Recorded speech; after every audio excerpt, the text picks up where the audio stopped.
Friends मो Namita हांडीशाला channel को आपको बहुत बहुत स्वागत। और आज मु गोटे पलाउ रेसिपी लेके आसी सेटा होची प्याज रसुण वाला आउ सेटा होची सोयाबीन रो पलाउ आ सेटा मु बहुत गुडी वेजिटेबल्स भी पकेची बेसी गुडी नाही बीन्स गाजर मो पाखे अवेलेबल था ताकू बनै की पलाउ बनीची बहुत ही टेस्टी रेसिपी निश्चित ट्राई करंतु।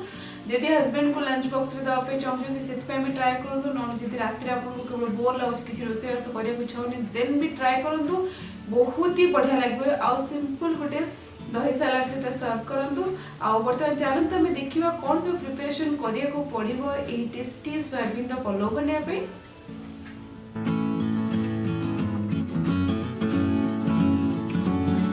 सोयाबीन पलाउ बनाया यह सब सामग्री दरकार मत ये मु गोटे ग्लास बासमती चाउल को बतुरेकी रखी 30 मिनट है मुझे गोटे ग्लास बासमती चाउल को गोटे ग्लास पानी ही नेबी 2 ग्लास पानी नेबेनी। जदि आप चाउल को बतुरे ना देन आप गोटे ग्लास चाउल 2 ग्लास पानी यूज करूँ।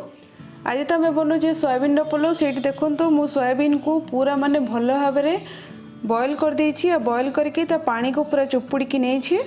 ये देखो मुझे किसी बीन्स और गाजर को काटिकी नहीं यहाँ हूँ ऑप्शनल आउ ये मुझे बॉइल्ड स्वीट कॉर्न नहीं आप जापे पलाउ टे वेजिटेबल्स पकेले भी पलाउ लुक भी बहुत बढ़िया आसे बहुत टेस्टी भी लगे आ सोयाबीन सहित पनीपरिया भी खाईदे। आउ ये देखो मुझे गोटे मीडियम साइज पियाज को पूरा थिन स्लाइस करके नहीं आउ ये देखो मुझे हाफ कप पूरा मोटा मोटा दही नहीं आउ ये मुझे 6-7 कोला रसुण और हाफ इंच अदा को पूरा छेची देछि आपण चाहिए पेस्ट करके भी यूज करें। गोटा मसला रे मु तेजपत्र नहीं जावित्री नहीं लवंग नहीं गोलमरीच आउ गुजराती डालचीनी आ बर्तमान ये पलाउ कौन सब मसला यूज करबा मु कुकिंग कला को देखेबी। बर्तमान चलते कुकिंग स्टार्ट करबा। एबे आम रिफाइंड तेल गरम करबा। तेल गरम हेले टिके जीरा पकेबा गोटा मसला पकेदेबा पियाज पकेबा आउ ये जो अदा रसुण छेची ताकू पकेदेबा।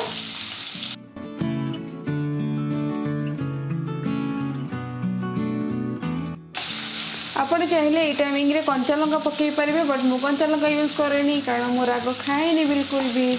और पियाज को भाजिला बेलू मुझे पकई दे सब परिबा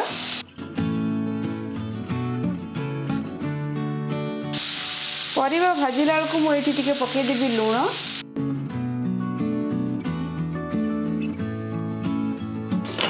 कवर करके यहाँ लो मीडियम फ्लेम रे गोटे 2 मिनिट्स पर्यंत कुक करवा। 2 मिनिट्स पर मुझे लिड ओपन करछे। एबे मु पकईदेवी ये सिझेकी रखी सोयाबीन। बर्तमान यहाँ को आम परिवा सहित भल भाव में भाजवा।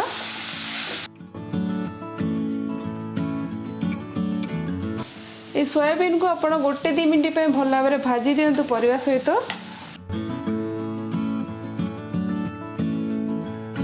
एबे आम ये स्वीट कॉर्न पकईदेवा ये जो रखी थे दही ताको भी पकईदेवा। जस्ट ये अल्प टे हल्दी गुंड पकेबी लंका गुंड पकेबा जेहेतु आम सोयाबीन पकाउछे जो सोयाबीन तो खाली खाली खाई हेनी से सब मसला गुंड टे पकेबा। बर्तमान मुझे धनिया गुंड भी पकेली। सोयाबीन को तो बहुत भल फ्लेवर दबार अच्छी ना कारण सोयाबीन जानते बहुत माने फुले आकु भल मसला दरकार। आठी मुझे पकईले चिकेन मसला आबे मु पकाउछि ये पलाउर टिके मसला मु आनी आची फ्लेवर मु पलाउ मसला गुंड यूज करुछि।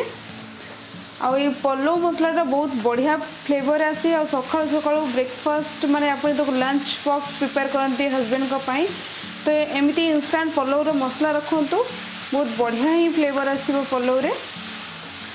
एहा को वर्तमान गोले दबा मुझे लुण भी पकईदेवी कारण सोयाबीन को टिके लुण अधिका दरकार।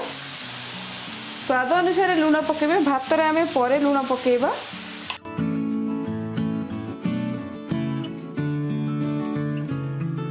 वर्तमान यहाँ को आमे कवर करदबा।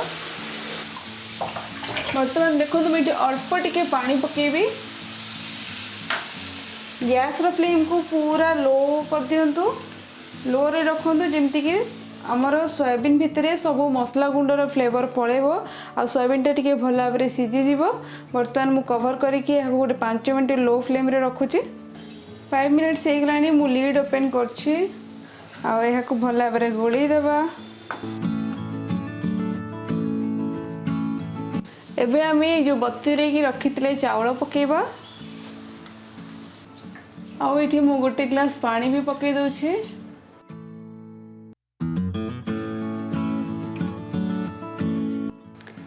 एबे मु एथिरे पकई देबी चावल अनुसार लुण।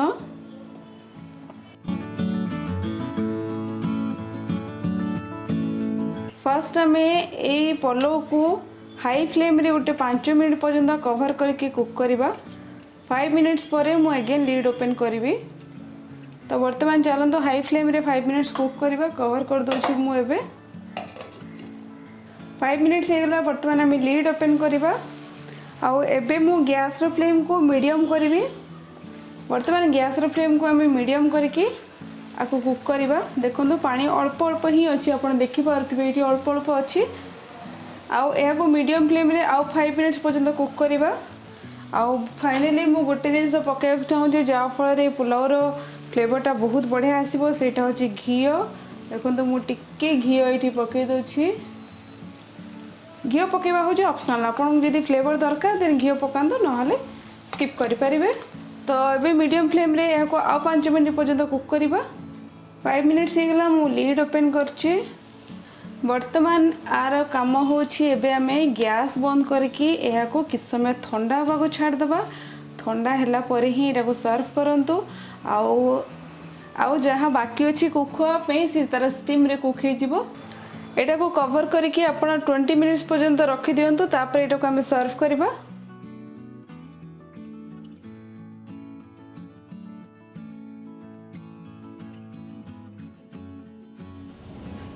आप केमती लगिला ये पलौर रेसिपी बहुत इजी अच्छी ना किछि माने बेसी परिश्रम करिया को सिंपल रेसिपी निश्चित ट्राई करतो बहुत बढ़िया लागिवो।